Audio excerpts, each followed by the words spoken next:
Como la filosofía socrática, el estoicismo o el epicureísmo, entre muchas otras, el cinismo fue también una escuela o una corriente de pensamiento filosófico, cuyos mayores representantes fueron los filósofos Crates de Tebas, Antístenes o, por supuesto, el célebre Diógenes de Sinope, que fue conocido después como Diógenes el Perro por su particular modo de entender y de vivir su vida.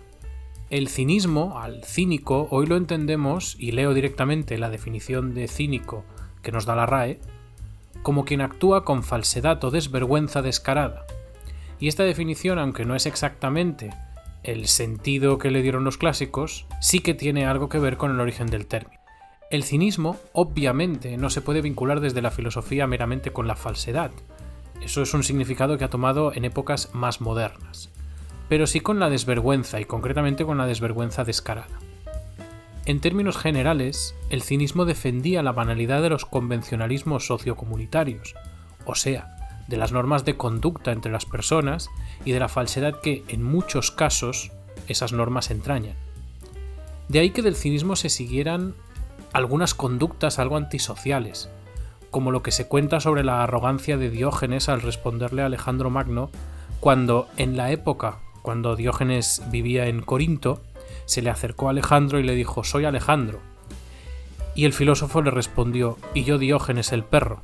Algo que, dicho al que será uno de los macedonios, de los reyes macedonios más importantes, pues podría entenderse como un signo de arrogancia, puesto que se ponía a sí mismo, a Diógenes, a la misma altura, en el mismo nivel social que Alejandro Magno. Y precisamente eso es un ejemplo de esa idea de romper o de ir contra los convencionalismos. Ponerse al mismo nivel que Alejandro Magno implicaba quitarle esa importancia que tenía la posición social que realmente Alejandro Magno tenía. Por lo tanto, era una manera de igualar, era una manera de decir al rey que era un humano como el resto y que por tanto esa convención de la que se servía era absurda, que estaba lejos de la naturaleza.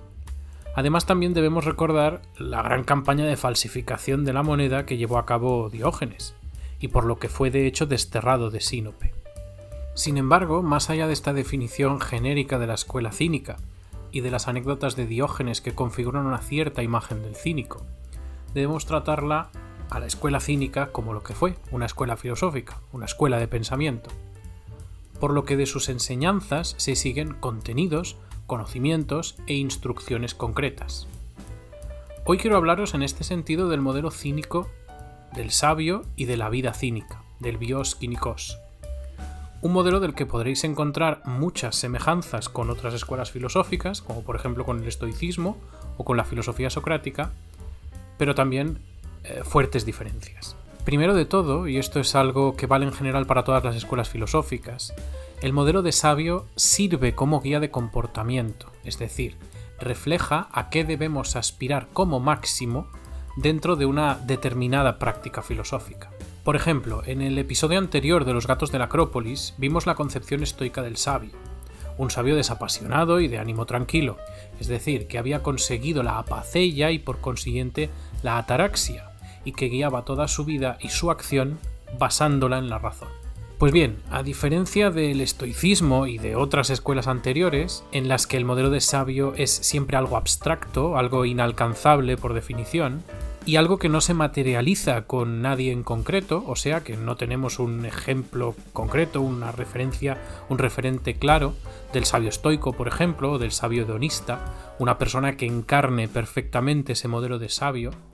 En cambio, en el cinismo sí que tenemos ese referente. Ese referente del sabio cínico es para muchos dentro de la escuela Diógenes de Sinope, precisamente. Por tanto, esto podría ser una de las primeras características del modelo cínico del sabio.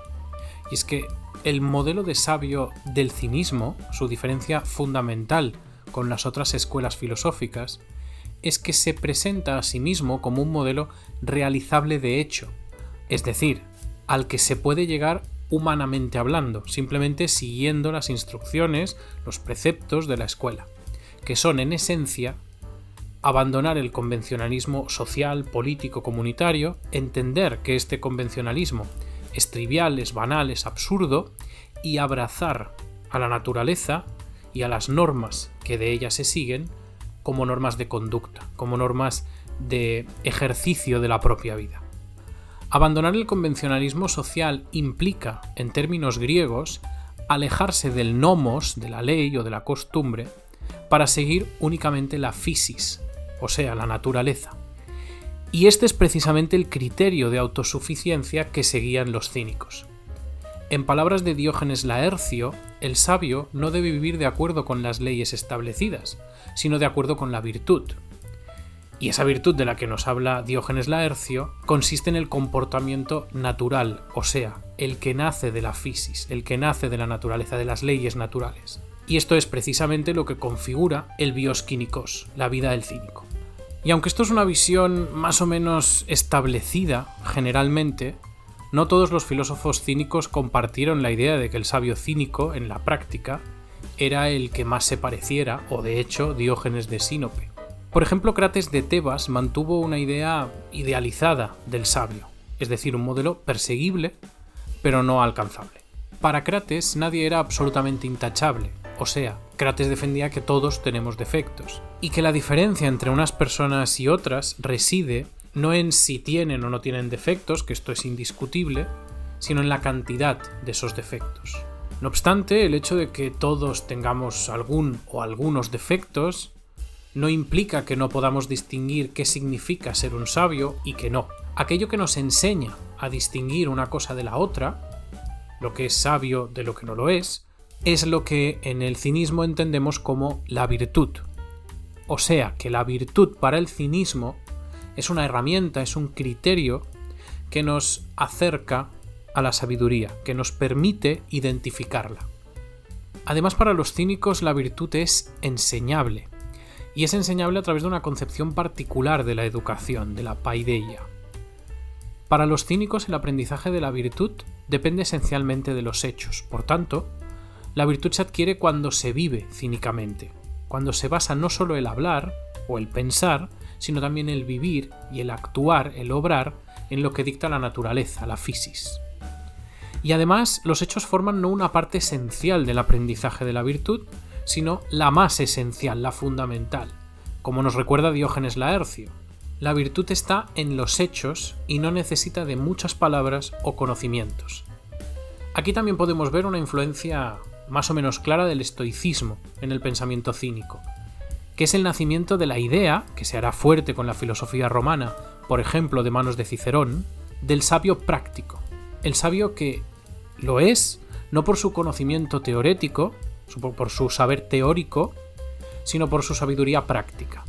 Por tanto, el sabio cínico lo es con base en su vida práctica, o sea, en lo que hace, en cómo vive, y no en lo que sabe.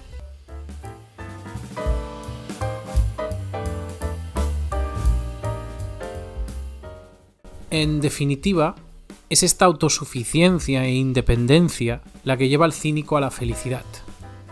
Es autosuficiente porque se desliga intelectual y prácticamente de la convención sociocomunitaria en la que vive.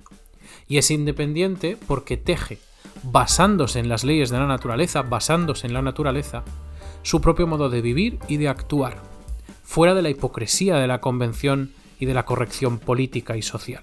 De este modo, vemos que la felicidad cínica va íntima y necesariamente ligada a la libertad de decisión, a conservar la autonomía de decisión respecto del rumbo que queremos que tome nuestra propia vida.